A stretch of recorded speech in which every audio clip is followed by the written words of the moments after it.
청년의사가 만드는 의학 전문 채널 의대도서관입니다. 안녕하세요. 청년의사 기자 이혜선입니다. 오늘은 전문병원 지정 제도에 대해서 좀 알아보려고 합니다. 그래서 도움 말씀을 주실 김지영 부장님을 모셨습니다. 부장님 안녕하세요. 안녕하세요. 네, 나와주셔서 감사합니다. 지금 근무하고 계시는 곳 자체가 전문병원 지정 평가부예요. 네. 어떤 일을 하는 곳인지 감이 오긴 하지만 좀 네. 자세히 설명해 주세요. 저희 전문병원 지정평가부에서는 의료법 제3조의 5에 따라서 그 전문병원을 지정하기 위한 지정에 대한 평가 업무를 수행하는 데고요.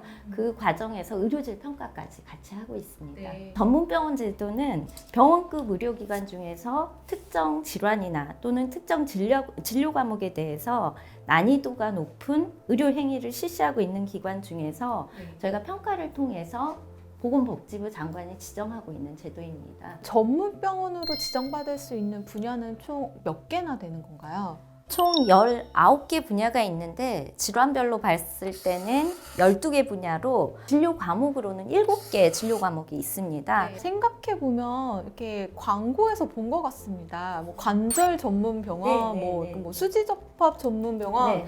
그런 곳들이 전문병원 지정 제도를 통해서 지정된 곳들인 거군요. 물론 이제 광고에서 나오는 것들이 진짜 전문병원 지정 제도를 통해서 지정된 기관도 있는데 우리가 보면 뭐 성형외과 전문병원, 뭐 피부과 전문병원 그런 얘기 들어보셨잖아요. 그런 것들은 사실 법에서 정하는 진료 분야, 지정된 진료 분야가 아니고요. 정식의 어떤 절차를 거친 그런 전문병원이 아니기 때문에 그런 명칭을 사용할 수가 없습니다. 그러면 저희가 광고를 통해 보는 병원 중에서 전문이란 단어를 썼지만 전문병원으로 지정받지 않은 곳들도 있을 수 있는 거네요. 그렇죠. 네. 그래서 피부과 전문병원, 성형 전문병원 그런 것들은 사용할 수 없는 용어입니다. 이 전문병원 제도를 따로 도입한 이유는 뭔가요? 이 전문병원 제도는 우리가 대형 병원으로 환자 쏠림이 많잖아요. 그렇죠. 근데 이런 환자 쏠림을 좀 분산시키고 그다음에 중소병원에서도 수준 높은 의료 서비스를 시행하는 기관들이 있거든요. 그런 그 수준 높은 의료 서비스를 하는 기관들을 좀 육성하는 그런 취지에서 이런 제도를 운영하고 있습니다. 이게 언제 도입된 건가요? 3번 정도의 시범사업 기간을 거쳐서 2011년에 최초 1기 전문병원이 지정되었습니다. 그다음에 3년마다 지정이 되고 있는데 2015년도에는 111개 병원, 그리고 현재 2018년도부터 해서 지금 현재까지 지정돼 있는 기관은 3기 전문병원이거든요. 한 번 지정된 병원들은 계속 쭉 전문병원 지위를 유지할 수 있는 건가요? 아니면 그 모집 때마다 다시 신청을 해야 되는 건가요? 네네.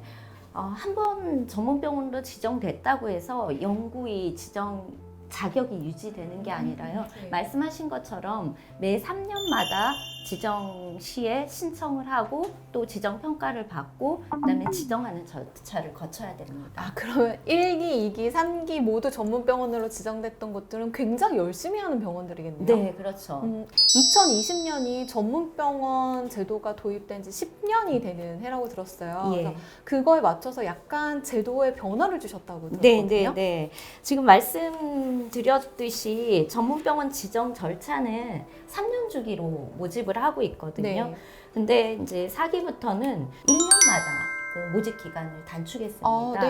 물론 이제 지정 자격은 3년간 유지가 되는 거죠. 더 많은 전문병원을 양성하기 위해서 모집 기간을 1년마다 한 번씩으로 바꾸신 거고 기존과 똑같이 전문병원의 지위는 3년간 유지가 되는 거군요.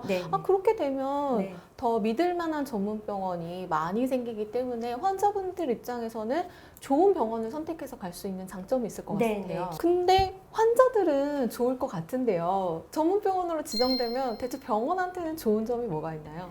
전문병원으로 지정이 된 것에 대한 그 병원에 대한 자부심 일단 그걸 첫 번째 들을 수 있을 것 같고요.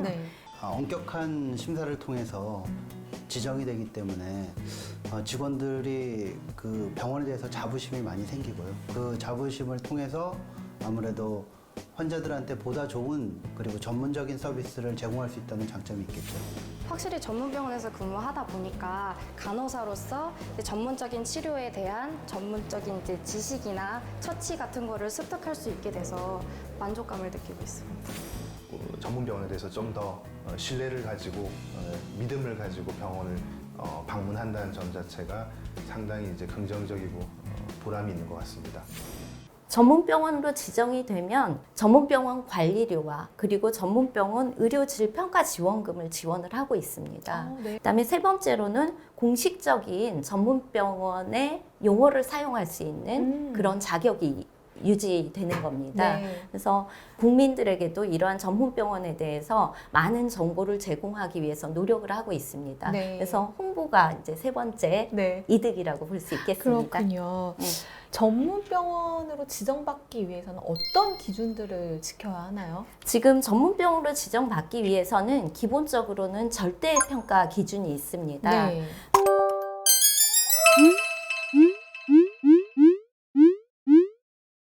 근데 여기 또 보면 필수 진료 과목이라고 있어요. 네네. 필수 진료 과목을 넣어놓은 이유는 해당 분야의 전문 진료를 위해서 필수적인 진료과가 어떤 것이 있느냐를 본 거고요. 네. 관절이라고 하면 정형외과와 내과가 필수적인 진료과로 필요하다라고 본 겁니다. 아, 그래서 네. 그 부분을 확인하게 되는 겁니다. 뭐 예를 들어서 수술을 해야 하는 과라고 하면 뭐 마취과가 그렇죠. 있어야 된다거나 네, 이렇게 네. 정해 예, 예. 놓으신 거군요. 네, 네. 의료의 질과 의료 서비스 수준이라는 항목이 있어요. 근데 네. 이거는 절대평가로 기준을 삼기에는 조금 주관적인 부분이 아닌가 싶은데요. 주관적일 수 있기 때문에 저희가 의료 질에 대한 그 평가 항목들을 미리 사전에 공개를 하고 있습니다. 아. 의사 1인당 환자 수가 얼마나 되는지 그런 것들을 계산을 할 때는 이러한 산출식으로 해야 된다라는 아. 등의 그 지정 계획들을 네. 미리 공고를 하고 있고요. 그다음에 의료 서비스 수준이라고 하는 것은 네. 의료평가 인증원이라고 있습니다. 그래서 네네. 의료평가 인증원에서 인증을 득했는지 아니면 득하지 못하였는지를 판단하는 거거든요. 그래서 의료평가 인증원에 인증을 득하게 되면 이 전문병원으로 지원 자격이 있게 되는 겁니다. 네. 전문병원으로 지정받을 때 지금 보고 계신 병원장님들에게 어떤 부분을 신경 써야 되는지, 특히 이거는 주의하셔라 라고 말씀을 해주신다면요? 저희가 전문병원으로 지정받은 병원장님들한테 얘기를 들어보면 사실 의료평가 인증원의 인증이 가장 힘들다고 하셔요. 아, 네. 이 의료평가 인증원의 인증을 득하기 위해서는 이 시간이 좀 많이 걸리고요. 아, 그렇군요. 그다음에 인증의 조건들이 좀 까다로운 항목들이 많습니다. 네. 그래서 의료평가 인증원의 인증 조건들을 좀 따져가지고 미리미리 준비를 하셔야 되고요. 네. 그다음에 그 인증을 받기까지의 절차가 시간이 좀 소요되기 때문에 그런 준비들을 미리 해주시는 게 좋을 것 같아요. 또 한 가지 좀 말씀을 드리면 저희가 의료질의 수준을 본다고 말씀을 네. 드렸잖아요. 이게 이제 70점 이상이 돼야 되거든요.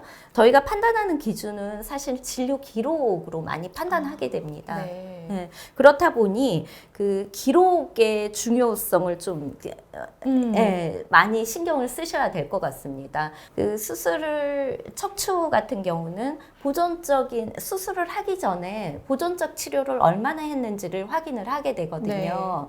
근데 이제 이런 기록들이 없다 보면 보존적인 치료 기간이 없이 바로 수술을 한 것처럼 보일 수 있거든요. 네. 이런 것들은 진료 기록만 잘 해놨다면 저희가 확인할 수가 있는데 그런 진료 기록이 없다 보면 그게 이제 저희가 증빙할 수 있는 자료를 못 받게 되는 거죠. 네. 그럼 그런 진료 기록 같은 경우에는 몇 년치를 보시는 건가요? 사실 최근 기록이라 한 아, 1년치 1년 정도. 만약에 준비할 때 1년치 정도만이라도 잘 준비해 놓으신다면 네.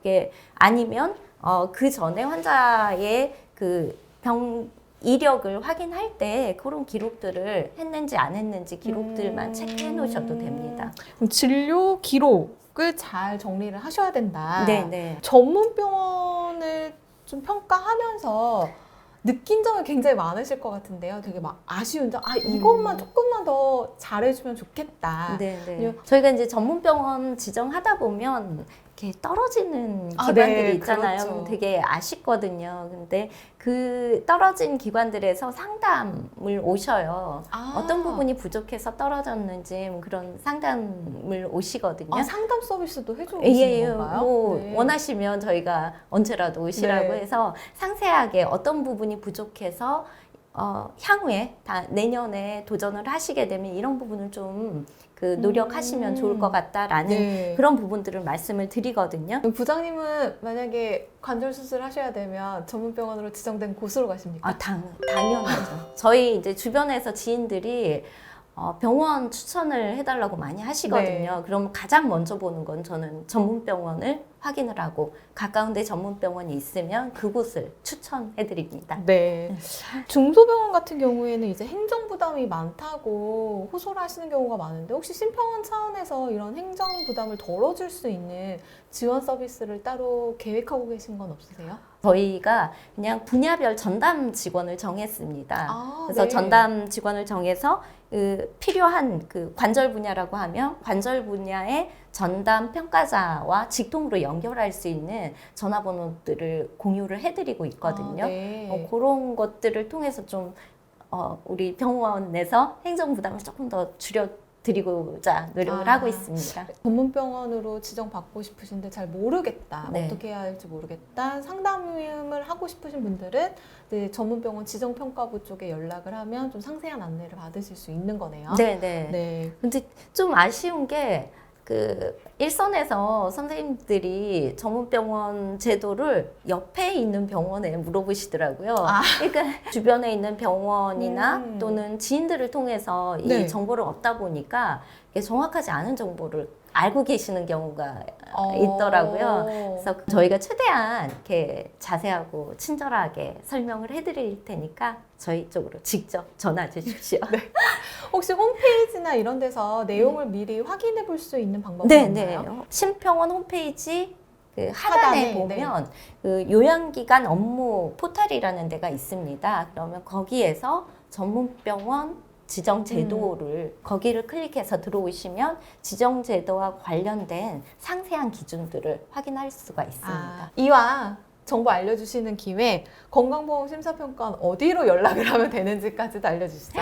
건강보험 심사평가원 전문병원 지정평가부고요. 오늘 전문병원 지정 제도에 대해서 알아봤는데요. 10년간 많은 부분이 발전해 온 것 같습니다. 특히 2021년부터는 1년 주기로 전문병원을 선정한다고 하니까요.